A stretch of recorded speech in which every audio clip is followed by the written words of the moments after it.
গ্রামগঞ্জে যাদের জমি-জমা আছে, সাপোজ ধরুন আপনার ১০% জমি আছে আপনার নিজ গ্রামে।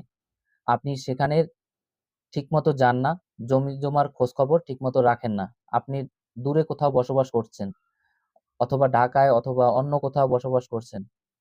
আপনার ওই জমি এমনভাবে দখল হবে, আপনি গিয়ে কিছু বলতেও পারবেন না। সম্পূর্ণ দখল হবে না। আপনার জমির আশেপাশে যে ব্যক্তিদের জমি-জমা আছে, ওই মহামান্য ব্যক্তিরা এমনভাবে দখল করবে, মনে করুন আপনার ১০% জমির ভিতরে ৫% জমি তারা দখল করে নিবে। জমির লাইন থেকে এসে ভিতরে গিয়ে দখল করবে।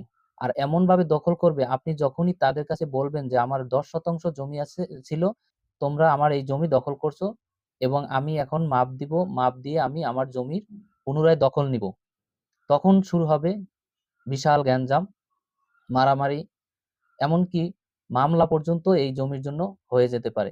অর্থাৎ আপনি আপনার নিজ জমি যখন আপনি পুনরায় দখলের জন্য যাবেন, তখন দেখা যাবে যে আপনার ওই জমিতে যত মূল্য ছিল, মনে করুন আপনার ওই জমিতে পার শতাংশ জমি ৫০,০০০ টাকা করে ছিল, দেখা যাবে যে আপনার ৩ গুণও চলে যাবে এই জমি উদ্ধার করতে। এই জমি দখল করতে গিয়ে আপনার ৩ গুণ পরিমাণ টাকা লস হবে উদ্ধার করার জন্য। আপনাকে ঠিকমতো তারা উদ্ধার করতেও দিব না। ৪ দিক থেকে ৪ জনার জমি আছে। এই ৪ জনই হয়তোবা দখল করবে না।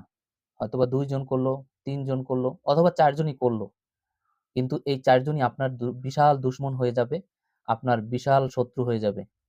এবং এই অকারণে শত্রু হওয়া আমাদের গ্রামগঞ্জের নিত্যদিনের অভ্যাস। এই অভ্যাসগুলা আমাদের গ্রামগঞ্জের অনেক মানুষের মধ্যেই আছে, যারা এগুলা পরিত্যাগ করতে পারে না।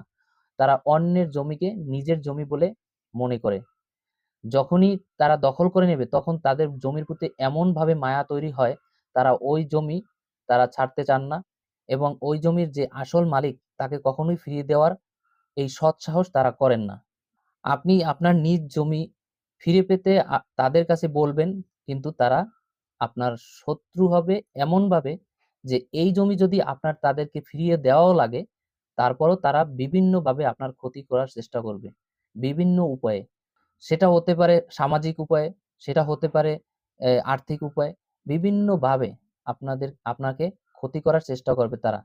তারা কখনোই আপনাকে শান্তিতে থাকতে দিবে না। আর এই সমস্ত লোকজনদেরকে আপনি কখনো কিছু বলতেও পারবেন না। বলতে গেলে এরা এমনভাবে একটি সামাজিক বলয় তৈরি করবে, যারা আপনাকে প্রতিনিয়ত প্রেশার ক্রিয়েট করবে, আপনার উপরে আক্রমণ করবে। তাই এদের থেকে আপনি না পারবেন দূরে থাকতে, না পারবেন তাদের কাছে আসতে। আপনাকে প্রতিনিয়ত তাদের হ্যারাসমেন্ট সহ্য করতেই হবে।